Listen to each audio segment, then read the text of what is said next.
भारतीय फिल्म जगत की परंपरावादी विचारधारा ने बहुत सारे कलाकारों का जीवन बर्बाद किया था और आज भी कर रहा है। हॉलीवुड की बात की जाए तो वहाँ एक एक्टर अलग अलग प्रकार के किरदार करके दर्शकों का मनोरंजन करता है, पर बॉलीवुड में किसी का टाइपकास्ट हो जाना पाप के समान समझा जाता है। अभी तक हमने अलग अलग हीरोइंस को टाइपकास्ट बनते हुए देखा है, पर पुरुष कलाकारों में एक इंसान ऐसा भी है जिसकी नैया टाइपकास्ट के चक्र में डूब गई। दोस्तों, मैं हूं आपकी अनामिका। स्वागत करती हूं आपका अपने चैनल में, जिसे कहते हैं biography and real life story.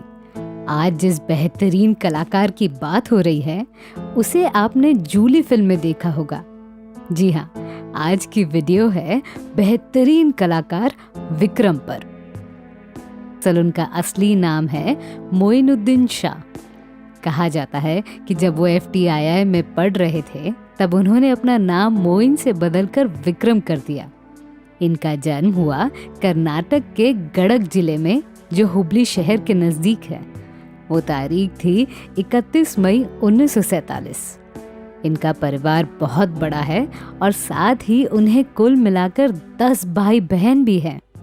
Vikram के पारिवारिक माहौल में बहुत सारे बिजनेस आते हैं। उनमें से क्राउन बेकरी आज भी हुबली शहर में प्रसिद्ध है। फिल्म इतिहासकारों की बात मानी जाए तो पता चलता है उनके पिताजी देहाल शाह मकानदार अपने ज़माने के लैंडलॉर्ड हुआ करते थे। इसीलिए खूब सारे मकान ट्रक्स होने की वजह से उन्हें लोग मकानदार कहने लगे। आगे चलकर विक्रम ने भी इसी सरनेम का उपयोग किया। आज भी लोग उन्हें विक्रम मकानदार इस नाम से बुलाते हैं। जब विक्रम 7 साल के थे तब बड़े पर्दे पर उन्होंने नागिन फिल्म देखी और तब से उन्हें एक्टर बनने का भूत सवार हो गया। पर क्योंकि वो घर में सबसे बड़े बेटे थे, इसीलिए पिताजी को विक्रम के रुचि से काफी तकलीफ थी। पर जब भी किसी दिन शहर में कोई नाटक आयोजित होता था तब विक्रम छोटे बड़े किरदार निभा लेते थे। पर फिल्म केंद्र से दूर बसे शहर में किसी का एक्टर बनने का सपना हकीकत से भी काफी दूर होता है, और विक्रम भी इसी विचारों में खो गए थे। पर उनके साथ एक बात अच्छी थी, वो जिस शहर में रहते थे वहाँ फिल्मकार शूटिंग करने आते थे, और जब भी कोई मूवी स्टार वहाँ आता था तब विक्रम शूटिंग सेट पर पहुँच जाते थे और उनसे बात करने की कोशिश करते थे। दुर्भाग्य से उनकी तरफ कोई ध्यान नहीं देता था। जब पिताजी को इस बात की खबर लगी तब उन्हें काफ़ी बुरा लगा। इसीलिए पिताजी के लिए उन्होंने BSc की पढ़ाई पूरी की और बिजनेस मैनेजमेंट का कोर्स करने बैंगलोर चले गए।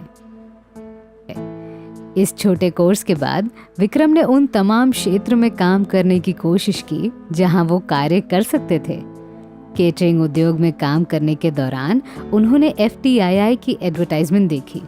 विक्रम को पता चला कि अगर उन्हें फिल्म उद्योग में काम करना है तो ऐसा कोई इंस्टीट्यूट ज्वाइन करना पड़ेगा। FTII का एडमिशन सेंटर चेन्नई भी था, जहां से दक्षिण भारत के विद्यार्थियों का ऑडिशन और सिलेक्शन होता था। चेन्नई पहुंचने के बाद उन्होंने देखा कि उनके जैसे हजारों लोग ऑडिशन के लिए वेट कर रहे हैं। FTII के ऑफिशियल रोशन तनेजा एक एक करके लोगों का ऑडिशन ले रहे थे। जब विक्रम का नंबर आया तब उन्हें कुछ डायलॉग्स तथा सीन्स दिए गए और स्टेज पर भेज दिया गया। शुरू में विक्रम को कुछ समझ ही नहीं आ रहा था कि वो ऑडिशन कैसे देंगे। मिले हुए डायलॉग्स बेशक नेशनल स्कूल ऑफ ड्रामा के हिसाब से थे, फिर भी विक्रम ने अपने स्टाइल से ऑडिशन दिया और कुछ दिन के बाद उन्हें टेलीग्राम के जरिए सिलेक्शन का नोटिस भी आ गया। इस किस्से के बारे में विक्रम एक इंटरव्यू में बताते हैं कि उन्हें यकीन ही नहीं था कि उनका सिलेक्शन हो जाएगा।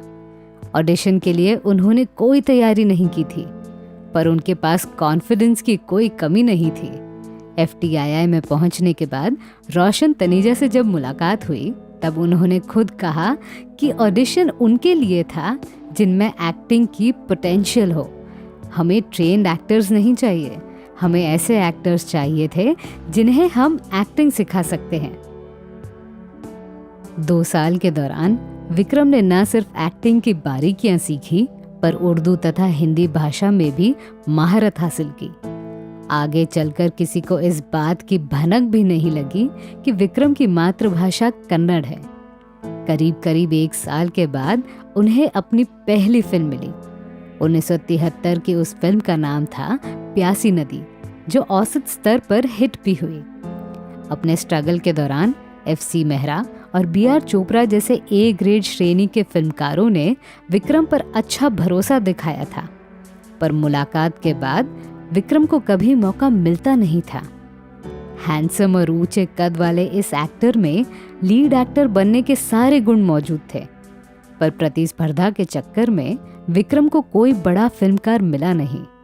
इसीलिए उन्होंने B ग्रेड फिल्मों में काम करना शुरू किया और यही उनके जीवन की सबसे बड़ी गलती थी। एक इंटरव्यू के दौरान विक्रम बताते हैं कि शुरुआत के दौर में उनकी इमेज एक्शन हीरो की थी, पर 1974 की कॉल गर्ल इस फिल्म के बाद उनकी इमेज बदलने लगी। वो चाहते तो B ग्रेड एक्शन मूवी पर फोकस कर सकते थे, पर एडल्ट कंटेंट वाली फिल्मों की वजह से उनका करियर उस मुकाम तक नहीं पहुंचा जिसे उन्होंने ख्वाब में देखा था। 1975 की जबरदस्त हिट फिल्म जूली ने सिनेमा घरों में कमाल कर दिया, पर विक्रम के लिए ये मूवी किसी श्राप से कम नहीं थी। दरअसल वो इस फिल्म के लीड एक्टर थे। फिल्म तो हिट हुई, पर उनकी एक्शन हीरो वाली इमेज खराब हो गई, इसीलिए आने वाली 20 फिल्मों से उन्हें हटाया गया। एक एक्टर के लिए ये पल बहुत ही दुखद है। उस दौरान विक्रम की मनस्थिति क्या होगी, इसका अंदाजा लगाना मुश्किल है। जूली फिल्म के बारे में विक्रम बताते हैं, देखिए, इस फिल्म में मुझे नाम का हीरो रखा गया था क्योंकि ये एक एक्ट्रेस बेस्ड फिल्म थी। फिल्म के क्लाइमैक्स में भी मैं नहीं था, तो कैसे मैं इस फिल्म का लीड एक्टर हुआ। जूली के बाद मैं एक्शन हीरो रहा नहीं। मैंने जो 20 फिल्में साइन की थी वो सभी मेरे हाथों से फिसल गई। मेरे साथ बस एक बात अच्छी हुई थी, जूली के लिए मुझे जो साइनिंग अमाउंट मिली उसे मैंने अच्छे से इन्वेस्ट किया। आज वो इन्वेस्टमेंट इतनी है कि मैं 5-6 फिल्में प्रोड्यूस कर सकता हूँ। जूली के बाद 1977 में आदमी सड़क का रिलीज हुई, जो एक हिट फिल्म मानी जाती है। उसी साल की फिल्म स्वामी भी सुपरहिट हुई, जिसमें विक्रम का अहम रोल था। आगे चलकर उन्होंने साइड एक्टर्स वाली फिल्में की।